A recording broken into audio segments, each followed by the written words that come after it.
மாநில உரிமைகளை மீட்க உயர்நிலை குழு அப்படிங்கிறது நம்ம தமிழ்நாடு கவர்மெண்ட் சார்பில் அனௌன்ஸ் பண்ணியிருக்காங்க அமைச்சு. ஸோ இந்த மாநில உரிமைகளை மீட்க உயர்நிலை குழு இது எதுக்காகன்னு பார்த்தீங்கன்னா, மத்திய மாநில அரசுகளுக்கு இடையேயான உறவுகளை மேம்படுத்துறதுக்காக தான் இந்த குழு அப்படிங்கிறது அமைக்கப்பட்டிருக்கு.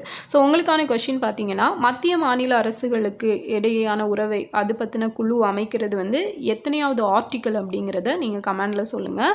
அண்ட் இதுக்கு தலைமை பார்த்தீங்க அப்படின்னா, இப்போ நம்ம தமிழ்நாடு சார்பில் 2025 இந்த குழு அமைச்சிருக்காங்க. இதுக்கு தலைவர் யார் அப்படின்னா, சுப்ரீம் கோர்ட்டோட முன்னாள் நீதிபதியான குரியன் ஜோசப் அப்படிங்கிறவர் தான் இதுக்கு தலைவராக நியமிக்கப்பட்டிருக்காரு. அண்ட் இதோட உறுப்பினர்கள் யார் யார் அப்படின்னு பார்த்தீங்கன்னா, அசோக் வரதன் ரெட்டி மற்றும் மு நாகநாதன் அவர்கள். ஸோ இவங்க 2 பேரும் தான் உறுப்பினர்களாக நியமிக்கப்பட்டிருக்காங்க. ஸோ இதுக்கு முன்னாடி மத்திய மாநில அரசுகளுக்கு இடையான உறவுகளை பற்றி ஆராயிறதுக்காக அமைக்கப்பட்ட குழுக்கள் என்னெல்லாம் அப்படிங்கிறதையும் இதிலேயே பார்த்துடலாம். 1969 நம்ம தமிழ்நாடு கவர்மெண்ட் சார்பில் ராஜ்மன்னார் குழு அப்படிங்கிற ஒரு குழு வந்து ஃபார்ம் பண்ணுவாங்க. ஸோ இதுவுமே 3 நபர் அடங்கிய ஒரு குழு தான்.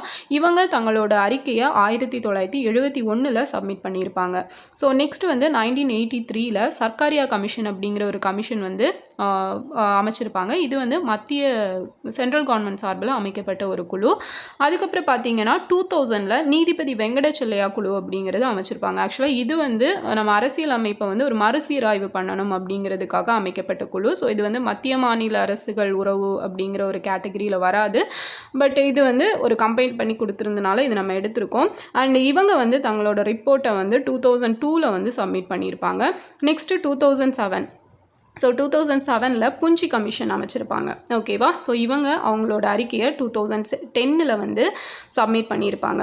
இதில் ராஜ்மன்னார் கமிஷன் மெயினாக என்ன சொல்லியிருப்பாங்க அப்படின்னா, ஆல் இண்டியா சர்வீஸ் இருக்கு இல்லையா, ஸோ அகில இந்திய பணிகள் அப்படிங்கிற பணி வந்து தேவையில்லை அப்படிங்கிறத சொல்லியிருப்பாங்க மெயினாக.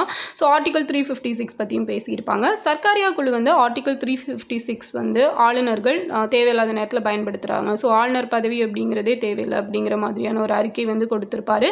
அது மட்டும் இல்லாமல் மும்மொழி கொள்கை அப்படிங்கிறத பற்றியும் எந்த குழு பேசியிருக்கும் அப்படின்னா இந்த சர்க்காரியா குழு தான் சொல்லியிருப்பாங்க. ஓகேவா? ஸோ இது எல்லாமே இம்பார்ட்டன்ட் டேட்டாஸ். அண்ட் மத்திய மாநில அரசுகளுக்கு இடையேயான உறவை ஆராய்வது பற்றி குழு அமைப்பது பற்றிய ஆர்டிக்கல் என்ன அப்படிங்கிறத மட்டும் கமெண்டில் சொல்லிடுங்க. தேங்க்யூ.